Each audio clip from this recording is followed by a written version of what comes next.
Bonjour à tous, aujourd'hui, calcul d'intégrale, donc impropre, et convergence, bien sûr. Donc ici, intégrale 0,1 de ln de 1 moins x carré sur x carré, dx, les classiques, bien sûr.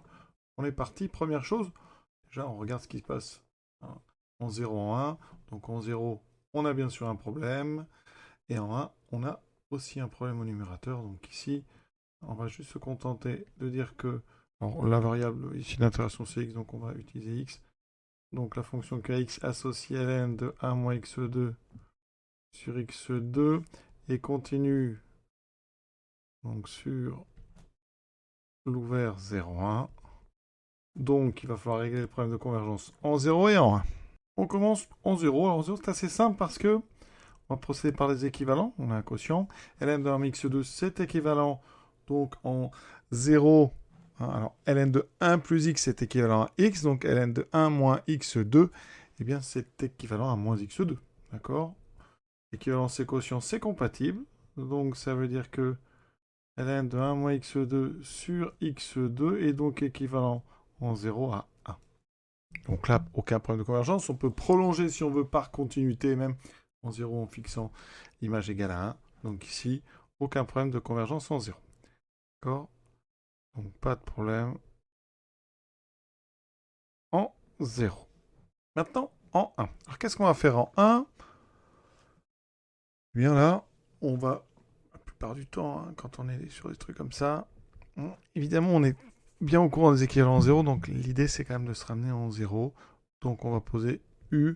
Donc là, x tend vers 1, donc on va prendre un U eh bien, qui sera tout simplement 1 moins x. Comme ça, eh bien, quand x tend vers 1, eh bien, U tendra vers 0.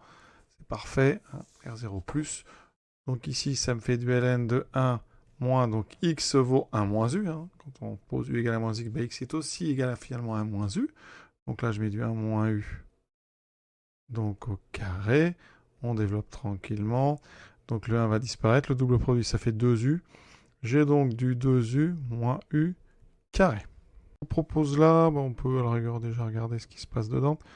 On factorise par e, par u, ça fait ln de u fois 2 moins u. Les deux sont positifs, importants, parce que je vais séparer en deux. D'accord. Donc strictement positif, strictement positif. Donc ensuite, quand on sépare, on va avoir du ln de u plus ln de 2 moins u.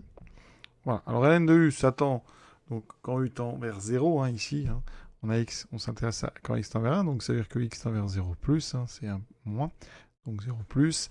Le ln va tendre vers moins l'infini, et ici, ça, ce problème, là, il n'y a pas de problème. Quand u tend vers 0, ça tend vers ln de 2. Donc maintenant, eh bien, qu'est-ce qu'on va faire?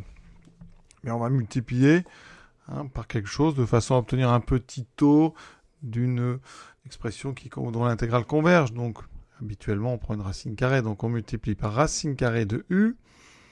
Hein, donc on fait racine carrée de u ln.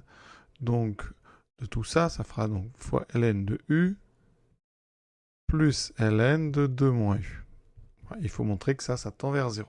D'accord, donc ici en faisant ça, quand vous développez, ça fait du racine de u ln de u plus racine de u ln de 2 moins u. Et là, on a terminé parce que ici, hein, ça, donc c'est une croissance comparée, c'est du u alpha ln de u en 0 avec un alpha qui est égal à 1,5, donc ça tend vers 0.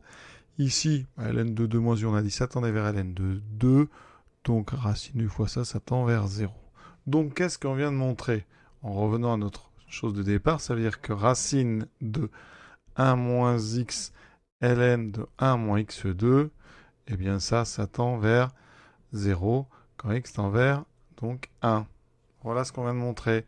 Donc, ça veut dire que votre ln de 1 moins x2, c'est tout simplement un petit taux de 1 sur racine carrée de 1 moins x. Et ça, on sait que l'intégrale de ce qu'il y a dedans converge. Donc, c'est positif, ça converge. Donc, ln est un petit taux de cette chose-là. Donc, l'intégrale converge en 0.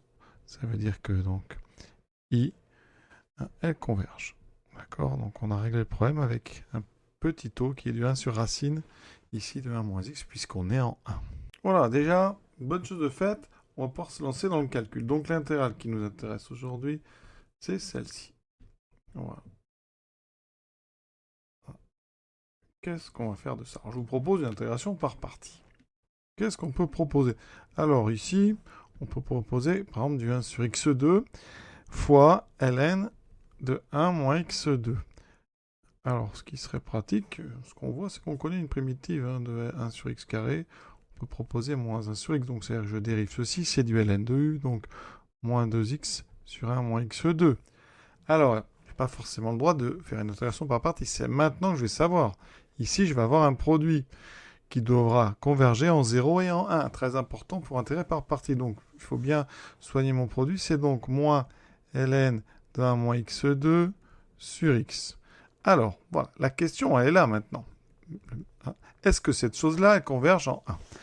Est-ce qu'elle converge en 0? Donc, vous voyez, ça fait pas mal de questions déjà auxquelles il faut répondre avant de poursuivre cette intégration par partie. Et le souci, c'est qu'en 1, mais qu'est-ce qui se passe? ln de 1 moins x carré, quand on est en 1 par valeur plus petite, eh bien ça tend vers 0, plus ça tend vers moins l'infini.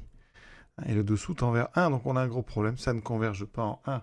Donc ici, eh bien, on ne peut pas faire cette IPP. Donc danger, celle-ci, on ne peut pas la faire. On va astucieusement choisir une autre primitive. J'avais pris moins 1 sur x, ça ne marche pas. Eh bien, on va prendre moins 1 sur x plus 1. Celle-ci s'annule en 1. Vous voyez, ça va changer la donne en 1. Donc regardons ce que ça va occasionner comme conséquence. Donc ici, je mets mon animateur, j'aurai x, j'aurai moins 1 plus x, donc ça fait x moins 1. Donc dans les crochets, si je fais cette IPP, qu'est-ce que j'ai maintenant? J'ai x moins 1 sur x, avec ln de 1 moins x2. Voilà, et on verra l'intégrale qui reste après, mais d'abord la question c'est, est-ce que ce produit, il converge en 1, est-ce qu'il converge en 0? Commençons simplement en 0. Alors, ln de 1 moins x2, on l'a vu tout à l'heure, c'est équivalent en 0 à moins x2. Donc, je vous dis aussi que x moins 1 en 0, ça équivaut à moins 1. Ça veut dire que, comme c'est compatible avec le produit et le quotient, x moins 1 sur x ln de 2 est donc équivalent en 0 à moins x2 fois moins 1, c'est-à-dire x2 sur moins 1. Donc, c'est équivalent à moins x2. Intéressant, très intéressant. Parce que ça veut dire que la limite donc, de x moins 1 sur x ln de 1 moins x2 quand x tend vers 0, eh bien elle vaut 0. Ça c'est bon, ça converge. Maintenant, qu'est-ce qui se passe en 1? Eh bien, posons u égale 1 moins x, comme tout à l'heure. X tend vers 1, donc u, ce qui m'intéresse, c'est que ce qui passe en u tend vers 0 plus. Donc x moins 1 sur x ln de 1 moins x2. Qu'est-ce que ça me donne? Alors x moins 1, vous voyez, c'est moins u. Ensuite, x, c'est 1 moins u. Donc j'ai moins u sur 1 moins u. On voit bien qu'un moins u ne pose aucun problème. On a du ln de 1 moins, comme tout à l'heure. Donc j'ai pris 1 moins u au carré. Donc ici, c'est un u, pardon. Conclusion, eh bien ça me fait du moins u, 1 moins u, ln de, comme tout à l'heure, il va rester 2u, donc plus u carré. D'accord? Moins u carré, pardon. Et ce qui nous intéresse, là, c'est juste la limite. Comme tout à l'heure, bien ce logarithme, je le sépare en deux. Ça fait ln de u plus ln de 2 moins u. Il n'y a aucun problème.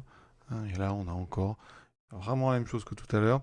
Ici, donc, moins u ln de u sur 1 moins u, moins u sur 1 moins u ln de 2 moins u. Donc de façon assez évidente, quand u tend vers 0, là on a une croissance comparée u ln de u qui tend vers 0, donc ça tend vers 0. 1 moins u ne pose pas de problème, ça tend vers 1.